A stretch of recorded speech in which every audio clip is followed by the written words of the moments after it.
Surga dan Neraka 1000 dibanding 1 oleh Pastor Park.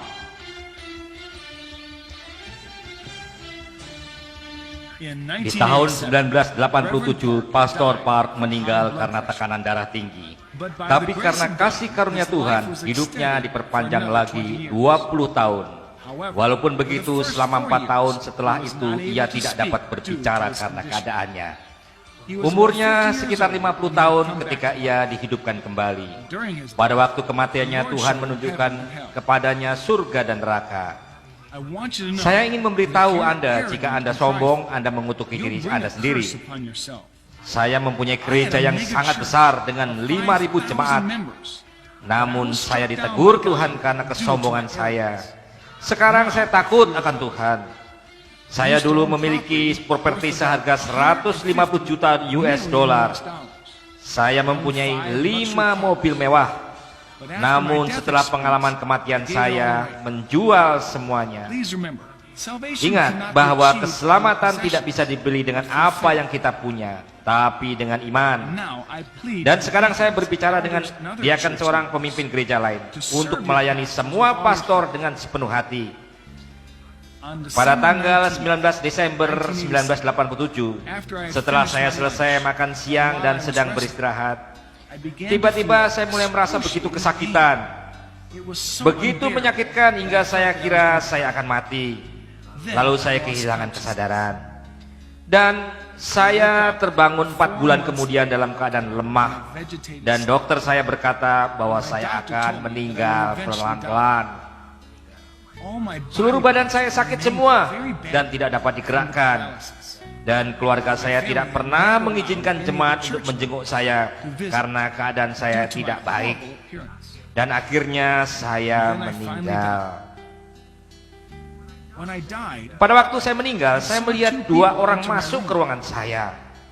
Tapi orang-orang ini masuk ke ruangan saya melalui tembok. Lalu saya berteriak, "Siapa kalian? Rumah saya akan runtuh jika kalian menerobos tembok begitu." Lalu salah satu dari mereka berkata, "Kami adalah malaikat yang dari surga. Kami dari kerajaannya." Sinar yang begitu terang bersinar di sekitar malaikat itu. Malaikat yang di kanan saya memperkenalkan dirinya. "Saya adalah suruhan Tuhan Yesus di kerajaannya." Yesus memanggil saya dan menyuruh saya untuk turun ke bumi. Dia menyuruh saya untuk membawamu ke surga. Memang kau sudah mati. Lihat keluargamu menangis begitu keras karena sedihnya. Dia telah memutuskan untuk memberimu waktu sedikit lagi untuk hidup. Untuk sekarang ia ingin menunjukkanmu surga dan neraka. Dia akan menunjukkan padamu dan kau akan menjadi saksi di dunia, agar orang-orang yang berakhir di neraka berkurang jumlahnya, dan jumlah orang yang masuk surga bertambah melalui kesaksianmu.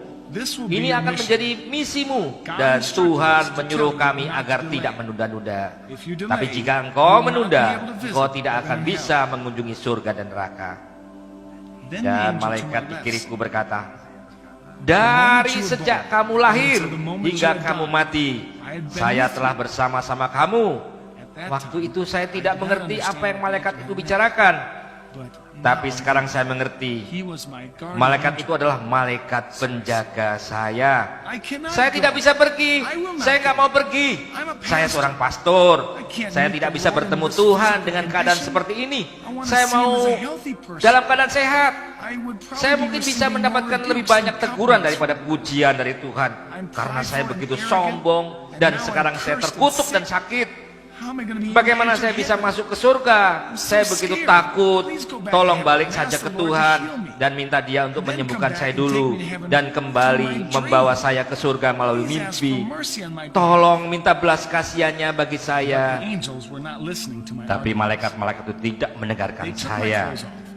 Mereka melepaskan baju saya dan berkata bahwa baju itu terlalu kotor untuk dipakai di surga. Mereka lalu mengenakan gaun putih ke badan saya. Mereka mengambil tangan saya dan kami langsung terbang ke surga. Kami pergi melalui awan-awan, dan waktu saya melihat ke bawah, saya melihat bumi semakin kecil. Mereka melepaskan saya di dekat jalan emas yang tidak berujung. Saya melihat terang yang begitu terang untuk dilihat langsung. Saya bertanya, Dari mana asal terang itu? It is from heaven. Itu dari surga, kata malaikat itu. I thought, Wow, wow, itu terang sekali. Saya melihat sekumpulan orang dengan gaun putih. flying ahead. Siapa mereka? Tanya saya. The angel, Mereka adalah orang-orang yang melayani they're the Tuhan ones who had served dan God percaya pada and Tuhan trusted in dengan Jesus menuruti by obeying perintahnya, and following the dengan leading of the bimbingan Holy Roh Kudus, with dengan all their sepenuh hati. Their Tubuh bodies mereka are telah dead. mati di bumi. Sekarang mereka adalah jiwa-jiwa yang menuju surga. The other angel, Malaikat yang lain melanjutkan, there are 12 ada gates in heaven. 12 gerbang di When surga. a saved soul comes to Saat jiwa yang diselamatkan masuk surga, mereka harus masuk melalui salah satu pintu gerbang itu. Saat itu kami sedang berdiri di gerbang selatan, namun gerbang itu tertutup. Lalu saya bertanya, malaikat, mengapa pintunya tertutup? The angel replied, Malaikat itu menjawab, "It is because you are karena not singing the kamu heavenly tidak worship menyanyikan song." lagu penyembahan di surga. I asked, Malaikat, "I was saya very prideful adalah and orang yang begitu sombong, and as a sehingga result, saya terkena I was penyakit cursed ini. with sickness." Saya tidak terlalu bisa menyanyi lagu penyembahan di bumi. Bagaimana saya bisa menyanyi penyembahan di surga jika saya tidak pernah mendengar sebelumnya? Kamu The angel benar, replied, tapi "You are kamu correct, tetap harus but you must menyiapkan still diri prepare untuk yourself to menyembah. worship. You are a Engkau prideful orang person, sombong, but prepare to sing." tapi bersiaplah The untuk angels menyanyi. began to sing. Lalu And as they malaikat sang, itu menyanyikan I began sebuah to sing lagu with them. dan saya It mengikuti. became natural to me. Itu mengalir entered in. dan kami masuk. The scene of heaven was Surga sungguh tidak bisa indescribable. dijelaskan dengan kata-kata yang I ada can't di describe bumi. heaven with Saya earthly berkata, words. Tuhan, Lord, terima kasih thank you banyak. so much. Walaupun saya orang yang sombong, tapi Engkau tetap membawa saya masuk surga dan membawa saya jalan-jalan. The voice of God. Lalu saya mendengar suara My Tuhan. beloved Pastor Park, Pastor Park yang saya kasihi, you have made a saya long menyambut journey. Engkau karena Engkau telah His melewati voice was perjalanan yang overflowing panjang with ke love sini. and tenderness. Suara Tuhan begitu I penuh replied kasih back, dan crying lembut. in tears. Saya menjawab sambil menangis. The angels immediately said, Saya berkata, "You've been a pastor Tuhan. for 20 years. Lalu malaikat-malaikat itu Don't you segera know your berkata, scriptures?" kamu sudah menjadi pastor selama 20 tahun. Tidakkah kamu membaca Alkitab? I was not even Tidak able- ada tangisan di surga.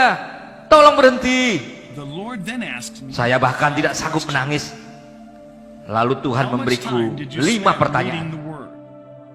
Berapa banyak much did you waktu give in engkau offering? menghabiskan membaca Alkitab? Berapa How many banyakkah times engkau have you memberi evangelized? untuk persembahan? Berapa kali Did engkau you menginjil tithe orang? regularly? Apakah engkau memberi How much persepuluhan time did seperti you spend? seharusnya? Berapa banyak waktu yang kau pakai untuk berdoa? Oh, aku tidak bisa menjawab pertanyaan yang terakhir. Tuhan menegur After you saya. had become a megachurch, Setelah engkau menjadi pastor dari gereja yang besar, engkau menjadi malas. Menjadi sibuk itu bukanlah alasan bagiku. repent of it later. Kamu harus bertobat. The angels will show you many Malaikat-malaikat places akan in menunjukkan heaven. surga dan neraka kepadamu. Look around as much as you Pergilah, melihat sebanyak yang engkau mau.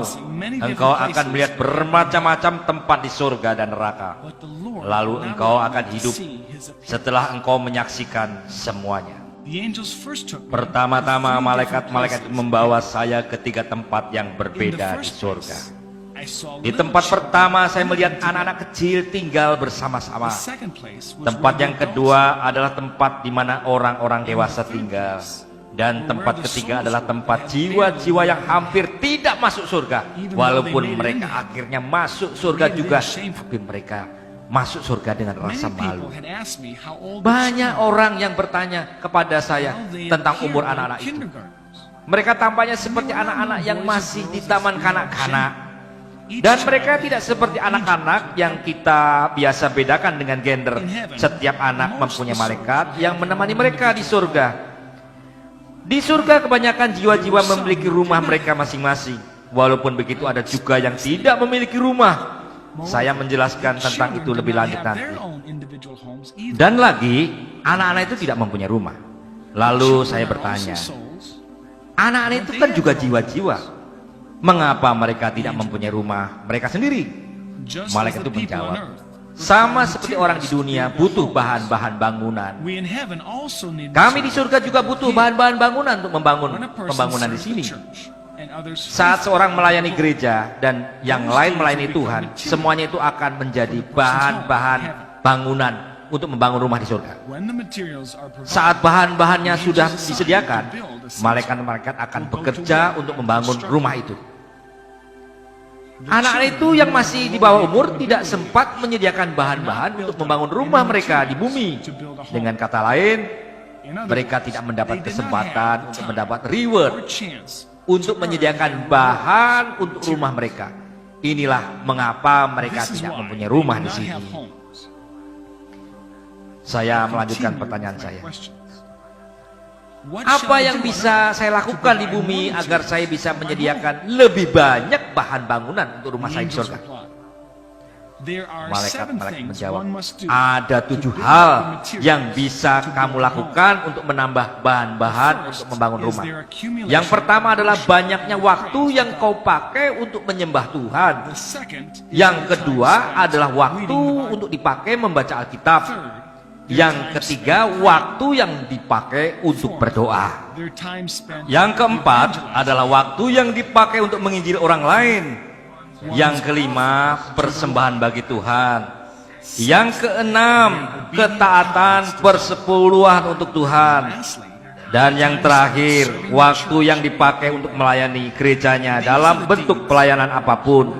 Ketujuh hal ini adalah hal-hal yang bisa menambah bahan-bahan untuk bangunan rumahmu di surga. lacking in these areas, Jika seseorang kurang melakukan sesuatu di dalam hal-hal ini, mereka akan tidak mempunyai bahan-bahan untuk membangun rumahnya di surga. many who did not have homes Ada begitu banyak orang di surga yang tidak mempunyai rumah. Kebanyakan mereka adalah pendeta, pelayan-pelayan Tuhan, dan lain-lain. Karena penasaran, saya bertanya, where do the children live? lalu di mana anak-anak itu tinggal? Malaikat-malaikat itu menjawab, mereka tinggal di sini. As I looked around, Saat saya melihat they were sekitar, gathered throughout the garden of mereka sedang berkumpul di taman yang penuh bunga. Taman itu begitu indah dan wanginya tidak ada yang ada di dunia ini. the scene was beyond Pemandangan itu described. tidak bisa dijelaskan dengan kata-kata. The second Tempat kedua yang saya kunjungi adalah untuk orang-orang dewasa yang There's a setia. difference between salvation. Ada perbedaan di antara keselamatan dan This penghargaan. place had so many Tempat homes. ini mempunyai begitu banyak rumah. Rumah itu dibangun dengan permata-permata yang indah dan batu-batu langka. Beberapa dari rumah itu setinggi gedung-gedung tertinggi yang ada di bumi. Orang-orang yang telah melayani Tuhan dengan setia di bumi memiliki rumah-rumah yang indah dari batu-batu permata yang langka. Di tempat ini orang-orang itu terlihat sekitar umur 20 sampai 30 tahun. Tidak ada laki-laki atau perempuan dan tidak ada yang tua, sakit dan lemah. Saya pernah mengenal seorang tua bernama OMQ. Dia meninggal pada umur 65 tahun.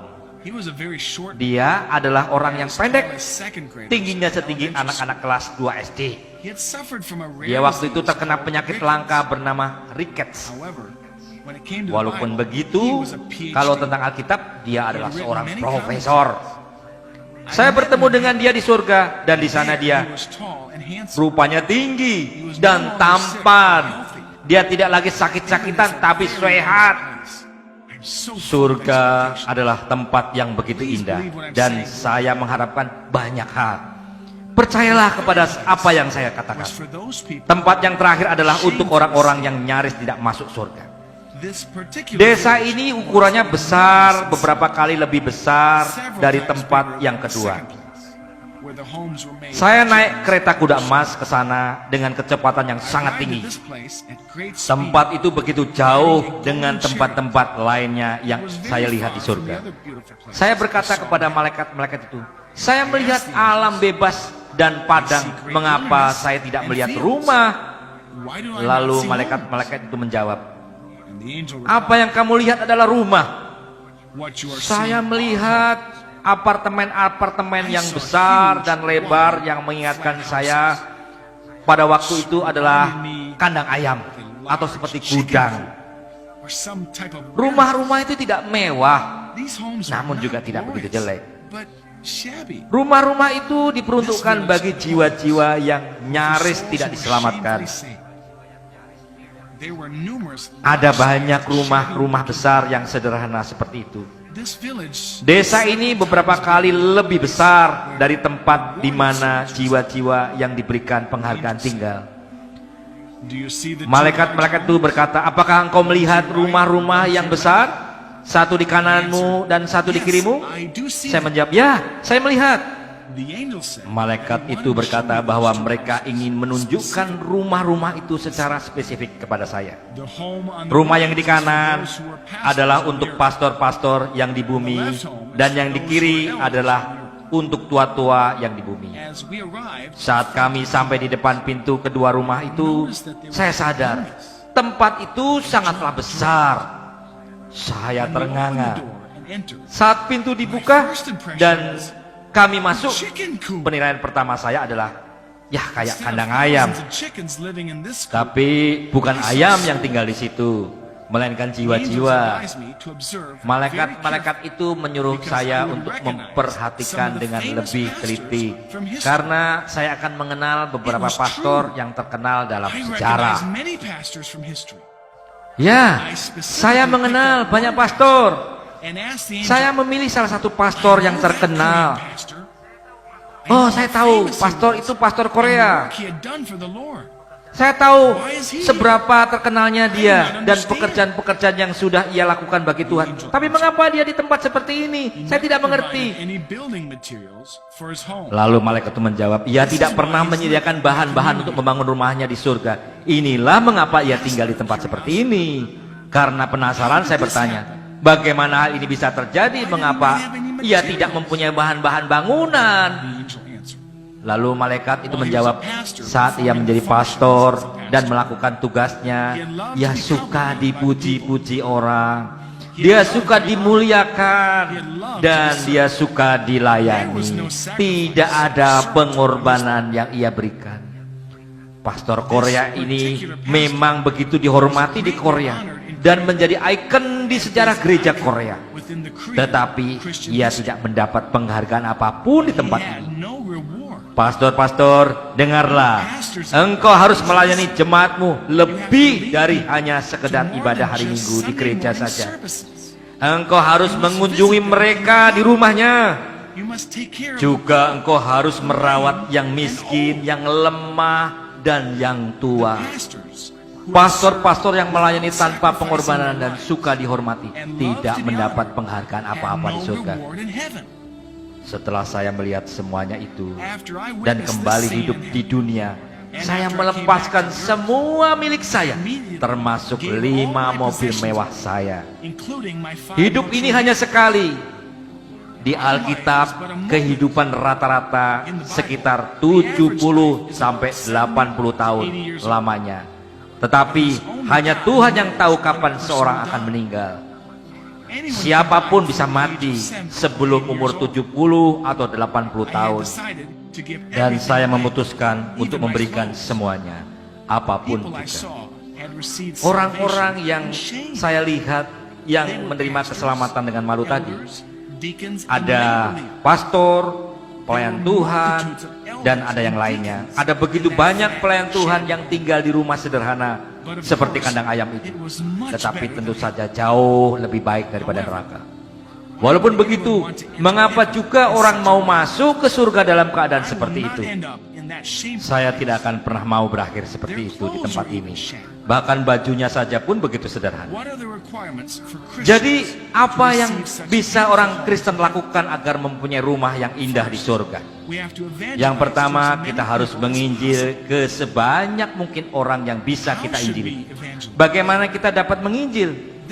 Inilah apa yang malaikat-malaikat itu bilang kepada saya. Buat asumsi ada orang yang tidak mengenal Tuhan yang ingin engkau injili. Saat engkau membuat keputusan engkau ingin menginjili orang itu, bahan-bahan untuk membangun rumahmu akan disiapkan.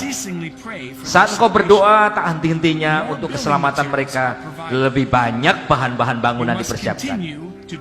Engkau harus melanjutkan dan memfollow up mereka, mengunjungi mereka, dan terus menginjil, dan bahan-bahan rumahmu akan terus bertambah di surga.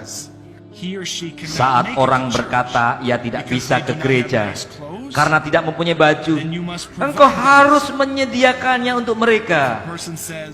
Jika seorang berkata dia tidak mempunyai Alkitab, engkau harus juga menyediakannya. Jika seorang berkata dia tidak mempunyai kacamata, engkau harus menyediakannya. Engkau harus menyediakan apapun yang engkau bisa sediakan supaya orang itu diarahkan kepada Tuhan. Mereka yang tinggal di rumah-rumah yang terbaik adalah mereka yang sudah menginjili banyak kali. Malaikat-malaikat itu kemudian membawa saya ke tempat orang-orang suci yang tinggal di rumah-rumah yang bagus. Malaikat-malaikat itu berkata, ini adalah tempat di mana orang-orang suci yang sudah menginjili banyak orang tinggal. Dan tempat itu terasa seperti pusat kotanya surga. Di dalam sejarah kekristenan ada 4 orang yang memiliki rumah yang terbesar dan yang terindah. Malaikat-malaikat itu membawa saya ke rumah evangelis Amerika yang bernama D.L. Moody, pendeta Inggris John Wesley, dan evangelis Itali Korea Pastor Choi Kong Yu. Keempat orang ini memiliki rumah terbesar di surga. Keempat orang ini menghabiskan hidup mereka menginjili orang sampai mati. Di antara orang percaya Korea ada seorang pekerja yang mempunyai rumah yang begitu besar. Pekerja ini telah membangun banyak gereja dengan semua miliknya. Dia telah memberikan 3.000 kantong beras kepada yang miskin. Dia secara diam-diam telah membantu banyak pastor dalam hal keuangan. Dia membantu banyak murid belajar teologi atau mendanai sekolah mereka. Dia juga mengambil seorang pastor tua ke rumahnya dan merawatnya saat gerejanya sendiri mengusirnya. Saya mendengar seorang malaikat berteriak, bahan-bahannya sedang dipersiapkan.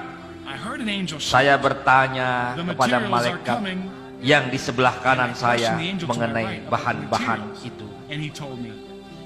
Dan ia berkata, bahan-bahan itu untuk seorang pelayan Tuhan dari kota kecil. Malahan dia menerima bahan-bahan setiap harinya. Walaupun ia miskin, ia datang ke ibadah pagi setiap paginya. Ia berdoa untuk 87 jemaat setiap harinya. Dan setelah ia selesai berdoa, ia membersihkan gereja. Saya mendengar malaikat lain berteriak, pesanan khusus. Anak pelayan Tuhan itu telah memberikan yang ia punya walaupun sedikit kepada ibunya. Tetapi dia menggunakannya untuk membeli 5 telur dan 2 pasang kaos kaki untuk pastor gerejanya. Walaupun kelihatannya sedikit, tetapi ia telah memberi semuanya yang ia punya pada hari itu. Dan itu menjadi bahan-bahan khusus untuk rumahnya di sorga. Yang lainnya yang mempunyai rumah yang besar adalah mereka yang membangun bangunan gereja atau bangunan lainnya untuk kepentingan kerajaan surga dengan barang-barang milik mereka. Di surga, saya juga bertemu seorang tua bernama Choi. Dari antara semua orang tua atau pelayan Tuhan di surga, ia memiliki rumah yang paling indah di surga. Rumahnya jauh lebih tinggi dari gedung tertinggi di Korea. Choi telah membangun banyak gereja di Korea dengan harta miliknya. Saya bertanya pada malaikat itu, bagaimana dengan rumahku? Apakah rumahku sedang dikerjakan? Malaikat berkata, ya. Lalu saya meminta untuk melihat rumah saya. Tetapi kata mereka, itu tidak diperbolehkan. Namun saya terus memohon, akhirnya Tuhan memperbolehkan. Kami menaiki kereta kuda itu lagi dan berjalan sangat jauh dari tempat itu. Saya berharap sangat banyak. Lalu saya bertanya, di mana rumahku? Lalu malaikat itu berkata, itu di sana. Tapi tempat itu terlihat seperti hanya fondasi saja. Lalu saya bertanya, bagaimana kau bisa lakukan itu terhadap saya? Bagaimana ini bisa terjadi? Bagaimana rumahku belum selesai? Padahal setelah selamat dari perang di Korea, saya menjual rumah saya sendiri untuk membangun gereja. yang kemudian berkembang untuk 5.000 jemaat. Dan saya menulis banyak buku yang diinspirasikan Roh Kudus, salah satunya menjadi bestseller. Dan dengan buku dari penjualannya, saya membangun sekolah-sekolah Kristen, sekolah-sekolah yang menghasilkan 240 pastor. Saya memberikan 400 beasiswa untuk murid-murid yang miskin. Saya membangun rumah untuk janda-janda. Semuanya ini mengeluarkan banyak dana. Jadi bagaimana bisa terjadi? Mengapa rumah ini belum selesai? Saya sangat kecewa. Malaikat itu menjawab saya,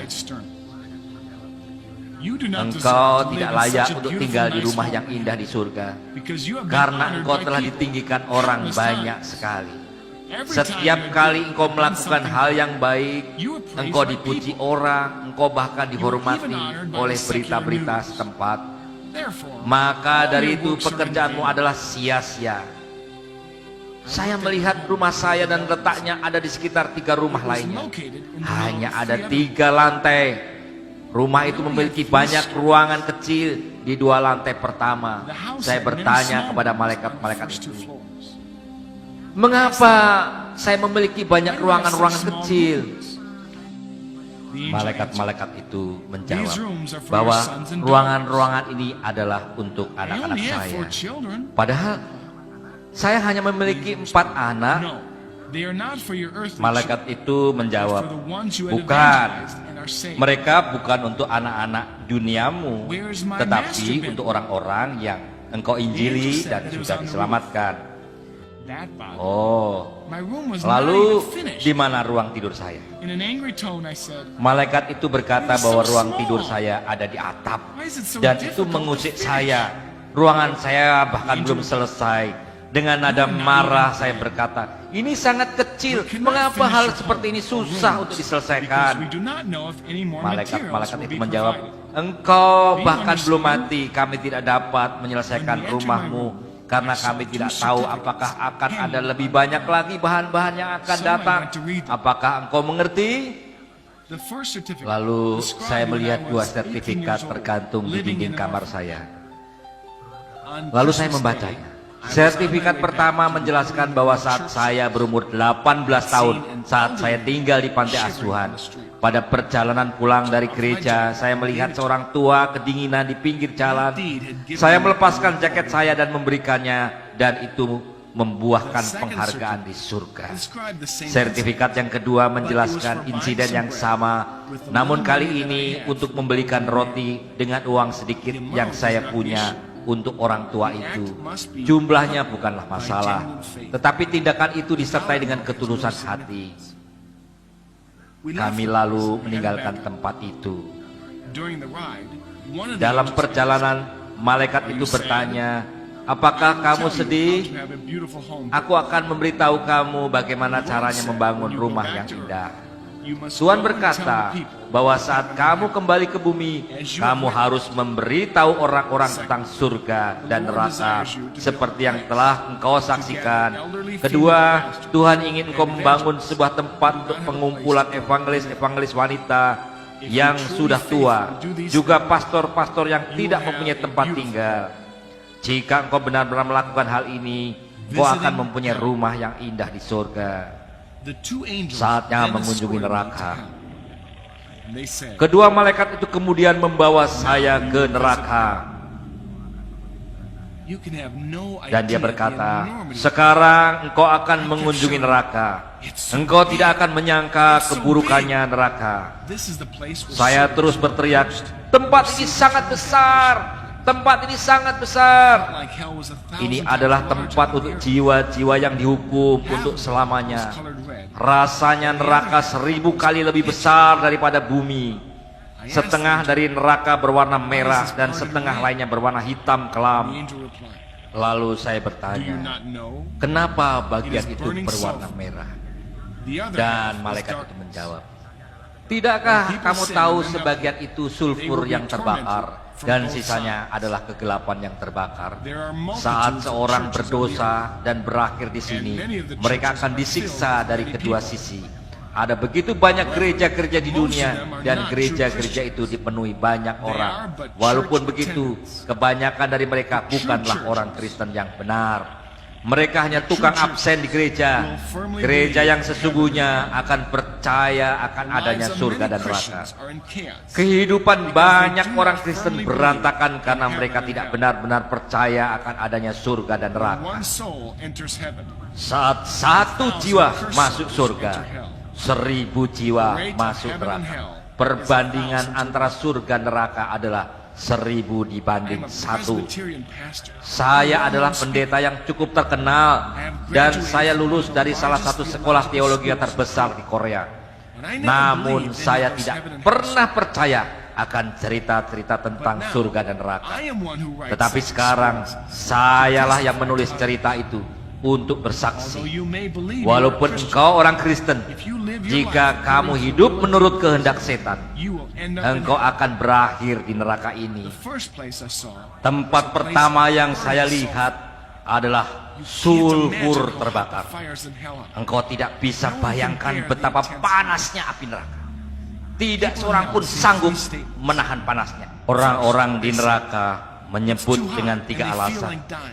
Ini terlalu panas dan saya akan mati.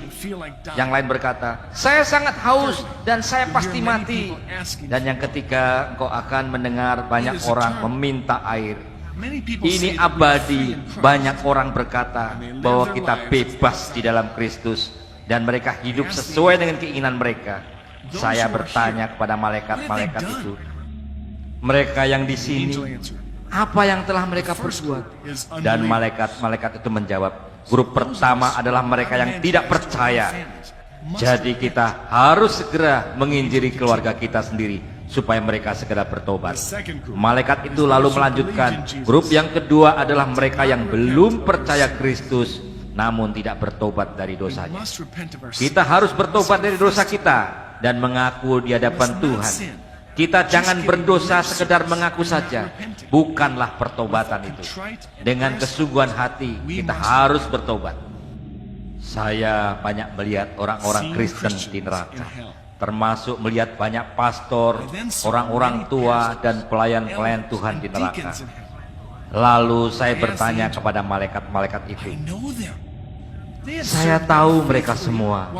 Mereka telah meninggal beberapa waktu yang lalu. Dan kami kira mereka sudah masuk surga bersama-sama dengan Tuhan.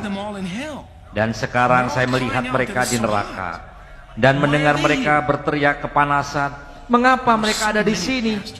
Ada begitu banyak pastor, pelayan Tuhan dan orang-orang percaya lainnya.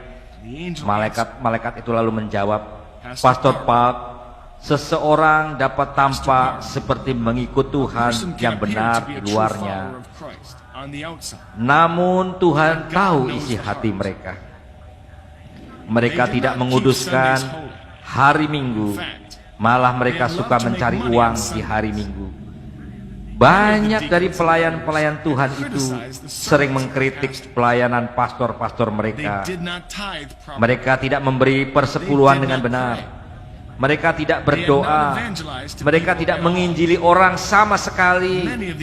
Banyak dari pelayan-pelayan Tuhan ini telah menekan pastor-pastor mereka dan atasan-atasan mereka, sehingga mereka telah mencampuri urusan pastor-pastor mereka.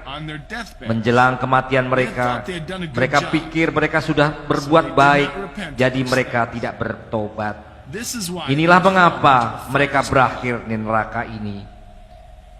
Lalu saya melihat seorang raja dan pangeran yang dulu membunuh orang-orang Kristen di Cina.